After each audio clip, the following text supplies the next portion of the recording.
Hi, this is Lucia with The Art of Love. I'm a dating and relationship expert specializing in helping you get your ex back or to get over your ex. This week, I want to talk about how no contact affects your ex's brain. Getting an ex back involves psychological warfare. One of the tools in your arsenal is no contact. If you're in no contact or you're about to go into no contact, you're probably wondering how it's going to affect your ex and what they'll be thinking. Well, stay tuned and you'll find out. But first, I want to welcome back my beautiful No Contact Army. If you haven't already, be sure to download my app Silencio so it will help you to stay in no contact, and the link for that is underneath every single video and every single podcast. And if you too would like to join our No Contact Army, all you have to do is hit the subscribe button and the bell notification and you're in. And to read our manual, go to nocontactsecrets.com where you can read 2 free chapters before you purchase the book. Okay, so I'm not going to sit here and ramble off a bunch of names of natural chemicals that are going to go through your ex's brain during no contact, such as dopamine, oxytocin, vasopressin, cortisol. That's not what you came here for, and frankly, that's boring to hear about anyway. But I will tell you what the effects of those chemicals will do to your ex. So it should not come as a surprise that your ex will be surprised. Even though more people know about no contact these days, people still think that their ex is going to contact them after they break up with them.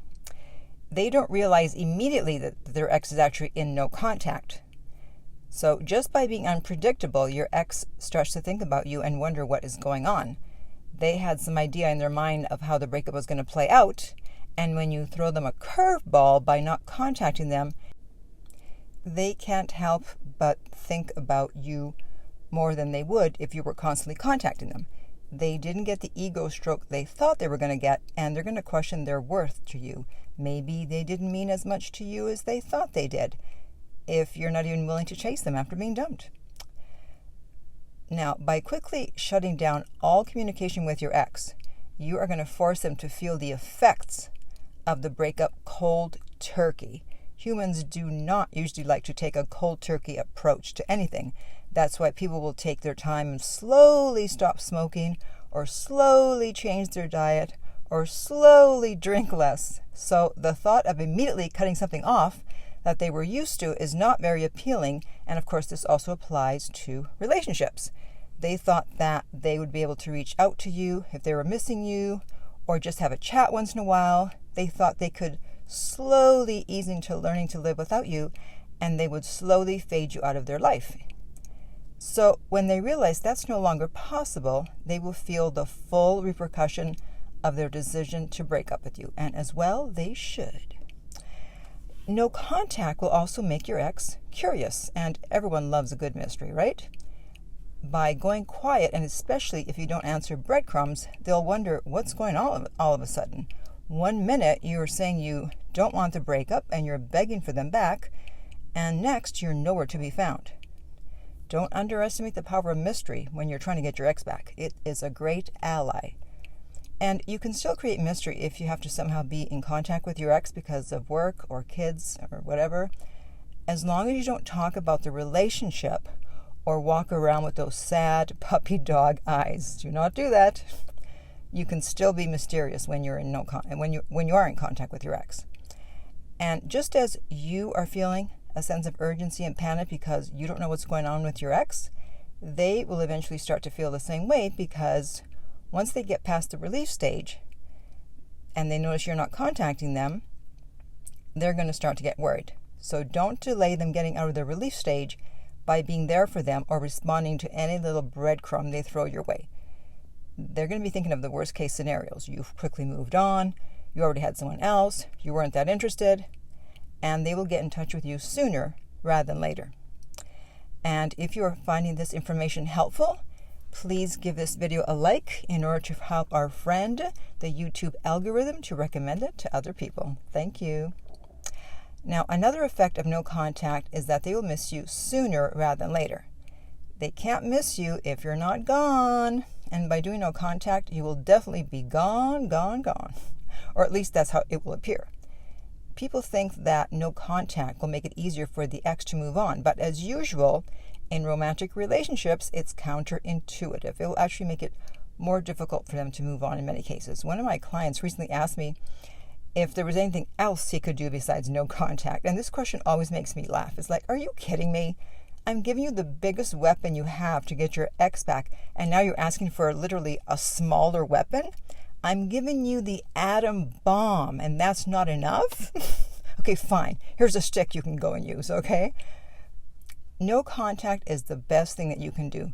No one likes it when something or someone is suddenly taken away, never to be heard or seen from again.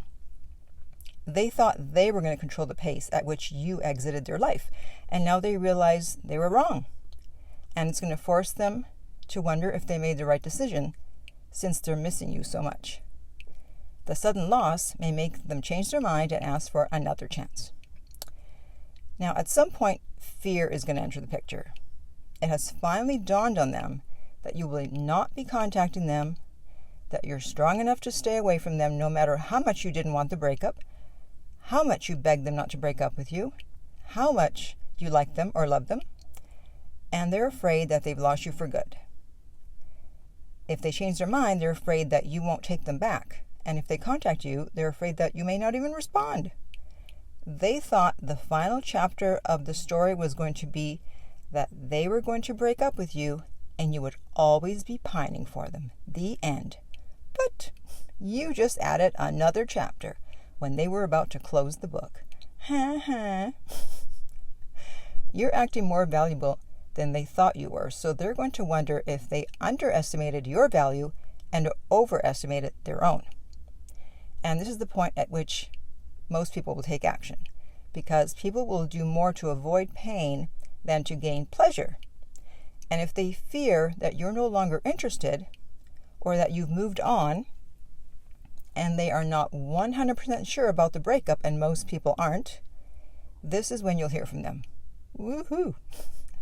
And that is the power of no contact. And all you had to do was nothing. Literally nothing. The pages have turned, and whereas initially you may have begged for them not to break up with you, it's possible that they will now beg for you to take them back. And before I go, I have a very short, I don't know if I'm going to call it a success story, just a very short comment that I think you'll appreciate.